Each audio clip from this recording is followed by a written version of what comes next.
Systematic way से होना चाहिए, तभी हम पटना को जल जमाव से मुक्त कर पाएंगे। मेरा एक विज़न है कि किस तरह मैं उसको काम करना है। जब ये पद मुझे प्राप्त हो जाएगा जनता के सहयोग और समर्थन से, तब वो पावर मेरे पास आ जाएगा कि मैं सक्षम हो जाऊंगी अपनी बातों को सरकार तक रखने के लिए। क्योंकि पिछले 5 वर्षों या उससे पहले के बारे में जो भी मेयर रहे हैं, वो पुरजोर रूप से अपनी बातों को नहीं रख पाते थे। नमस्कार, मेरा नाम पिंकी यादव है और मैं पटना नगर निगम के मेयर पद की उम्मीदवार हूँ। आपका प्रश्न है कि मैं क्या उम्मीद और क्या लेकर आई हूँ कि पटना नगर निगम को बेहतर कर सकूँ। पिछले 15 वर्षों में पटना नगर निगम को बढ़ते हुए मैंने देखा है और उसकी समस्याओं को जाना है, और उन समस्याओं को निदान के लिए ही मैं आई हूँ कि किस तरह मैंने अपने क्षेत्र में विकास किया है और मैंने किस हद तक, जो पटना का एक सबसे बड़ा मुद्दा है जल जमाव का, उसको किस हद तक मैंने अपने वार्ड में कम किया है। और इसी मुद्दे के साथ मैं आई हूँ कि और पटना नगर निगम के बहुत से ऐसे क्षेत्र हैं जहाँ जल जमाव हमने 2019 में देखा था, और आज भी मैं हाउस में जब पार्षदों को उसके लिए बोलते हुए देखती हूँ कि अरे मेरे यहाँ जल जमाव है, योजना चाहिए, तो पटना शहर के लिए ऐसा बृहद योजना चाहिए जो सारे वार्डों को जोड़ता हो और पानी की निकासी करता हो।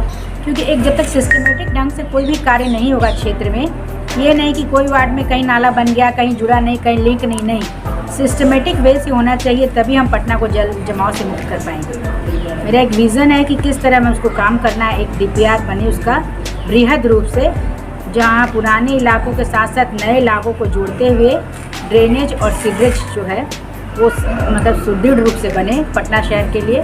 वो एक मेरा रहेगा जल जमाव से मुक्ति। सरकार से मिलकर सरकार को अपने पक्ष रखेंगे कि हाँ, आपको इस पर काम करना है, क्योंकि आज तक सरकार के पास हमारी योजनाएं नहीं गई। जब ये पद मुझे प्राप्त हो जाएगा जनता के सहयोग और समर्थन से, तो वो पावर मेरे पास आ जाएगा कि मैं सक्षम हो जाऊंगी अपनी बातों को सरकार तक रखने के लिए। क्योंकि पिछले 5 वर्षों या उससे पहले के बारे में जो भी मेयर रहे हैं, वो पुरजोर रूप से अपनी बातों को नहीं रख पाते थे। 2019 में भी बहुत सी बैठकें हुई हम पार्षदों के साथ जल जमाव के बाद, मगर वो कोई भी स्थिति बन नहीं पाया ऐसा अच्छा कि कहीं भी कोई बढ़िया योजना जाए। तो मेरा यही रहेगा कि मैं सक्षम रूप से और सुदृढ़ रूप से, सशक्त रूप से अपनी बातों को सरकार तक पहुंचाऊंगी और उनको अपनी योजनाओं के बारे में बताऊंगी कि किस तरह हमने अपने क्षेत्र का जल जमाव मुक्त किया है और पूरे शहर के जल जमाव मुक्त करने के लिए हम लोग कौन सी योजना बनाएंगे और क्या करना है। तो क्या लगता है, इससे पहले पार्षद चुनते थे मेयर को और अब तो जनता सीधे चुनेगी, तो जो पार्षद चुनते थे क्या लगता था कि वो जो मेयर बनी है उनके पास पूरी तरह से पावर नहीं है, किसी के दबाव में रहती थी? देखिए, पार्षद जब जो चुनता था, पहले हम ही लोग चुना करते थे, और उसमें क्या है कि हम लोग पहली बार एक दूसरे को जानते हैं और अपना लगा कि सही है, या कोई भी किसी तरह का व्यक्ति है, कोई इन्फ्लुएंस में आया कि अपने लोग थे, चाहे किसी भी तरह से आया, तो सब आप लोग जानते हैं। और जब बन जाते हैं उसके बाद जब उनका नज़रिया, हम लोग को लगा था कि जो पिछला 5 वर्ष मेरा है अनुभव, बहुत ही ख़राब अनुभव रहा है मेरा। मुझे लगा एक महिला महापौर है तो महिला पार्षदों की बातों को वो सुनेंगी और उनकी समस्याओं को जल्द से जल्द निपटाने की कोशिश करेंगी, मगर वहाँ पर हम लोग फेल हो गए थे, क्योंकि हम लोग का इंटरेक्शन एकदम कम हो गया था और उनके चुनिंदा पार्षदों में ही वो काम ज़्यादा होता था, और हम महिला पार्षद बोलते बोलते थक जाते थे। वार्ड हाउस में तो कितनी महिला पार्षद जो पहली बार जीत कर आई थी, उनकी समस्याओं को मैंने खुद रखा है, उनकी समस्याओं के लिए मैंने खुद बोला है कि आप इनकी बातें ये कितने बार हाउस में बोल चुकी हैं। एक हैं पार्षद, मैं नाम नहीं लूँगी, पटना नगर निगम की, उनके यहाँ बोरिंग की समस्या थी। वो बेचारी, मैंने जब से सुना तब शुरू से एक ही बोरिंग की बातें करती थी। लास्ट में मुझे अंत में बोलना पड़ा कि बेचारी 4 साल से एक बोरिंग की बात कर रही है और आपसे वो भी नहीं हो रहा है। तो अगर हम महिलाओं की बातों को नहीं समझ पाएंगी तो क्या आप उम्मीद रखेंगे किसकी बातों सुन रही हैं? अच्छा, इस बार कई ऐसे प्रत्याशी हैं, पुरुष प्रत्याशी थे भाभी, जो तैयारी कर रहे थे, शहर में बैनर पोस्टर फटा पड़ा था, अब उन्होंने अपनी पत्नियों को उतारा है। क्या लगता है ऐसे कैंडिडेट विकास कर पाएंगे?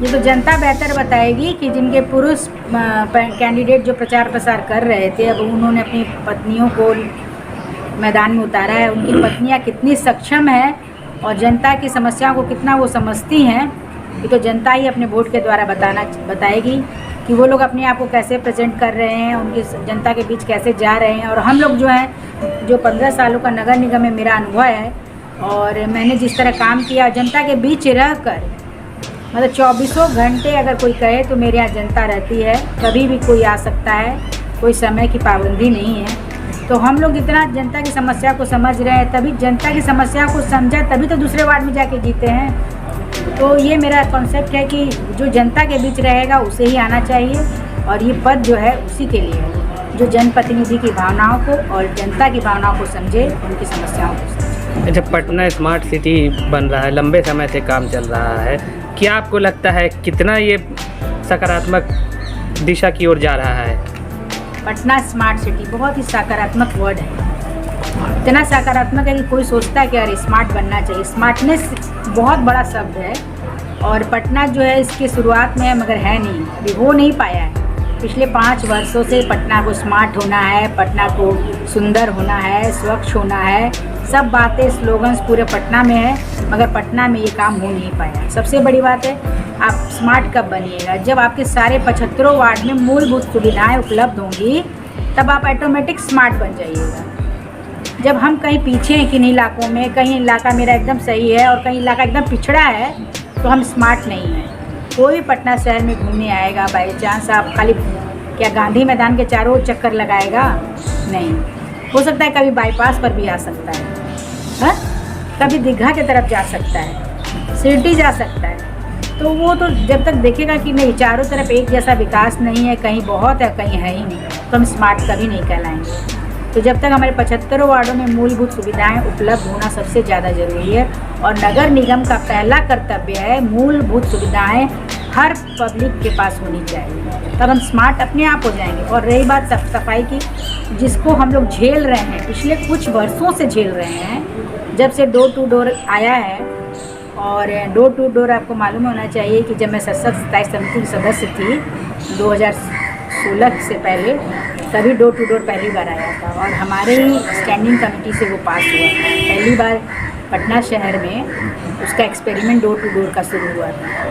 A to Z एक कंपनी थी, वो कर रही थी। तो उस वक्त ये काम शुरू हुआ, और आज बहुत बृहद पैमाने पर ये काम हो रहा है, मगर अभी भी ये सफल नहीं है, क्योंकि हमारे पास संसाधन कम है, आदमी की कमी है। ठीक है, हर घर तक वो गाड़ी नहीं पहुंच पा रही है, और हम कचरा शुल्क जो है सबसे पहले ही ले ले रहे हैं।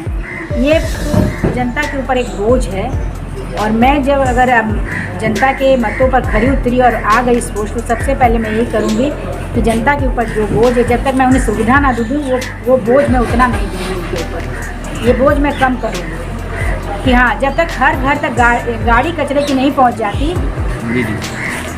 तब तक मैं वो काम सफल नहीं है। अच्छा, सवाल एक ये बड़ा ये उठता है कि साफ़ सफाई को लेके कि जो कर्मचारी होते हैं, जो सफाई कर्मी हैं नगर निगम के, लगातार समस्याओं को लेके हड़ताल पे जाते हैं, उसका खामियाजा जो है जनता को भुगतना पड़ता है। क्या लगता है नेतृत्व क्या इससे समन्वय नहीं बैठा पाती है?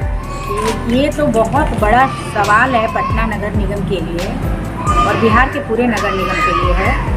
मतलब जब मैं पार्षद बनी तब 80 रुपया उनका वेतन था, एक दिन का दैनिक। समझ लीजिए उस 80 रुपये से आज 450 रुपया हुआ है।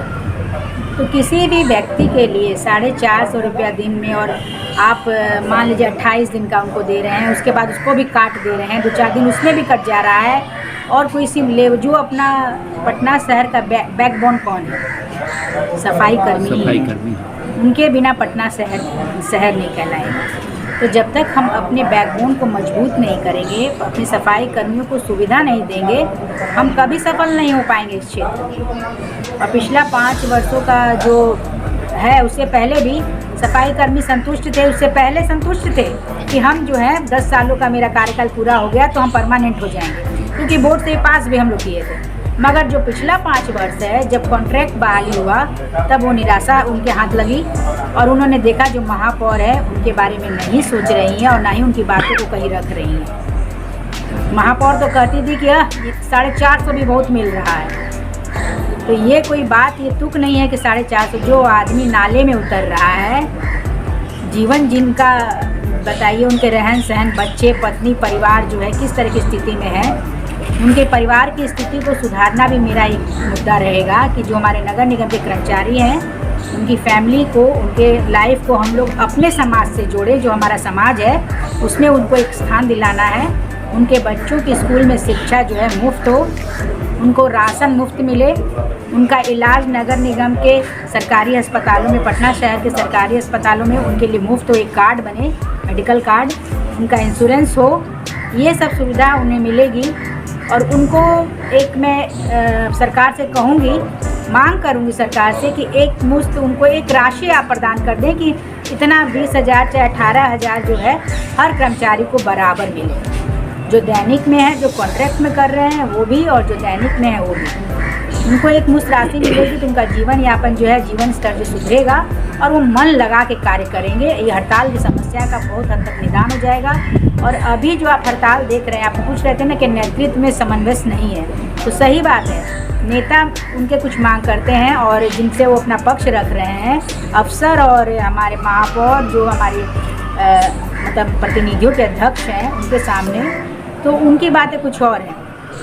वो उनके बारे में कितना सोचते हैं और क्या सोच कर उन्होंने किया है, ये तो आप लोग बेहद देखते होंगे कि अभी भी उनकी समस्याएं जो ख़त्म, अभी हड़ताल ख़त्म हुआ और उनकी समस्याओं का समाधान नहीं हो पाया है। और जल्द से जल्द उनकी समस्याओं को समाधान करने की आवश्यकता है सरकार के स्तर पर।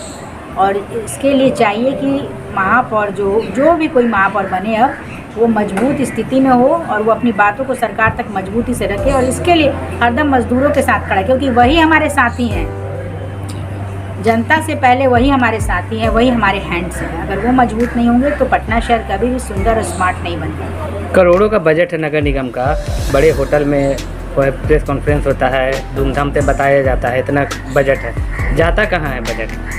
देखिए, बजट तो अनुमानित रहता है, तो करोड़ों का तो होना ही होना है, सही है ना। कोई भी बजट हम करते हैं तो हम अनुमान लगा लेते हैं कि इतना हमको होना चाहिए, ज़्यादा रखेंगे तो कम से कम तो होना ही है।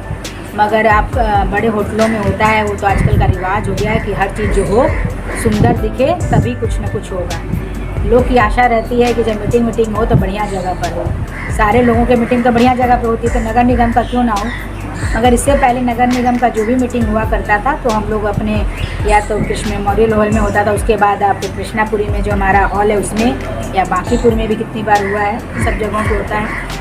नगर निगम तो इतनी बड़ी संस्था है नहीं, पटना नगर निगम स्वायत्त संस्था जरूर है, उसको अपने सोर्स ऑफ इनकम को बढ़ाने की आवश्यकता है। जो हम बजट रखते हैं वहाँ तक हमें पहुँचने की आवश्यकता है और सरकार से और लाभ लेने की आवश्यकता है। जैसे बिहार सरकार केंद्र सरकार से विशेष राज्य का पैकेज मांगती है, उसी तरह हम लोगों को भी विशेष नगर निगम का पैकेज मांगना चाहिए पटना नगर निगम के लिए, क्योंकि पटना नगर निगम ही पूरे बिहार में एक मॉडल है। जो कार्य पटना नगर निगम में होगा उसी को फॉलो देगी बिहार की अदर नगर निगम। तो जितना सुदृढ़ हम इसको बनाएंगे, हर चीज़ हर क्षेत्र में हम अपना रेवेन्यू कलेक्शन जो है उसको ज़्यादा से ज़्यादा करें। और बहुत तरह की चीज़ें हैं, सरकारी बिल्डिंग से रेवेन्यू जो है हम लोग को नहीं मिल पाता है सही समय पर, उनको लें मुस्तैदी से।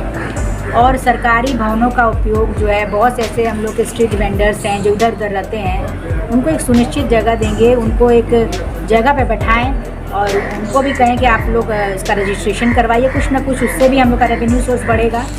ये सब योजनाएं हैं जो हमारे नगर निगम के रेवेन्यू को बढ़ाने की और रोज़गार के लिए भी है। बिहार जो है बेरोजगारी का केंद्र बना हुआ है, बहुत बड़ा समस्या है, तो नगर निगम इसमें अहम भूमिका निभाएगी। अगर मैं इस पद पर आती हूँ तो युवाओं के रोज़गार के लिए भी मैं कोशिश करूँगी कि पटना से उनको दूर ना जाना पड़े, पटना शहर में ही उन्हें रोज़गार मिले। नाले से एक बहुत बड़ी समस्या है कि पटना में बहुत जगह देखा है कि नाला खुला होता है। कुछ पार्षदों का कंप्लेन है कि उस पर फंडिंग नहीं हो पाती है, लोग नाले का ढक्कन लगाने के लिए फंडिंग नहीं हो पाती ये है। बहुत बड़ी बात है कि चैम्बर्स और कैचपिट का ढक्कन हम लोग नहीं लगवा पाते हैं, और ये एक ऐसी प्रक्रिया है कि आज टूटा तो हो सके 2 महीना बाद बनेगा, है ना।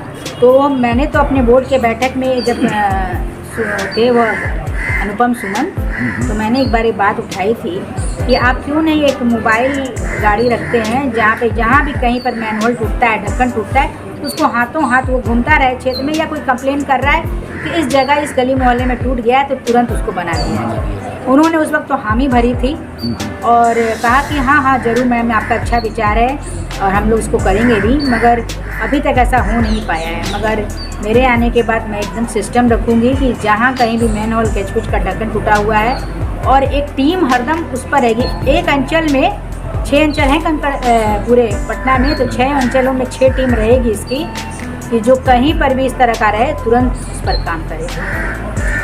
अगर मौका देती है जनता आपको, क्या प्राथमिकताएं आपकी होंगी, ये बताइए। मैं तो सबसे पहले जनता से यही अपील करूंगी कि आपके अपने जो हैं उन्हें इस सीट पर लाइए, आपके बीच के लोगों को लाइए जो आपकी सेवा में अनवरत रहते हैं और अपना सब कुछ आपको दे रहे हैं सेवा में। हम लोग तो जनता के सेवक ही हैं। 15 वर्षों का मेरा यही अनुभव, और मुझे जनता ने जिता के लाया है, तो मुझे इस पर एकदम पूरा विश्वास है कि जनता जो है काम देखती है, नाम नहीं देखती। जो काम करेगा वही जनता के बीच आएगा। अब उनको कोई भी बरगला नहीं सकता है, कोई पूंजीपति, बिजनेसमैन या फिर आपराधिक प्रवृत्ति का कोई भी आदमी धन बल से उन्हें रिझा नहीं सकता है। जो काम करेगा वही उसको रिझा पाएगा। तो मैंने अपना काम किया है अपने क्षेत्र में, उसी काम के बलबूते पे मैं आगे बढ़ी हूँ। जनता का पूरा सपोर्ट मुझे है, अपने दोनों वार्डों का जिनका प्रतिनिधित्व मैंने किया है। उनका कहना है कि जिस तरह आपने मेरे क्षेत्र का विकास किया है, उसी तरह अगर आप पटना का महापौर का पद का चुनाव लड़ी, क्योंकि जनता के हाथ में जब आ गया है तो जनता ही मालिक है, और जनता जब वोट देगी उसे विश्वास होगा कि ये काम करने वाली है, तो ज़रूर मुझे इस पद पर लाने की कोशिश करेगी। और मेरा विज़न एकदम क्लियर है। मैंने इन सबों को झेला, इन समस्याओं को मैं झेलती आई हूँ, तो मुझे सब समस्याओं का पता है कि पटना जो मैं झेल रही हूँ वे सब लोग झेल रहे हैं। तो इनके समाधान के लिए मैं पुरजोर कोशिश करूँगी, और मैं जनता के विश्वास पे खरी उतरने की पूरी कोशिश करूँगी। मैंने जो बातें मैं कहती हूँ वो मैं करती हूँ।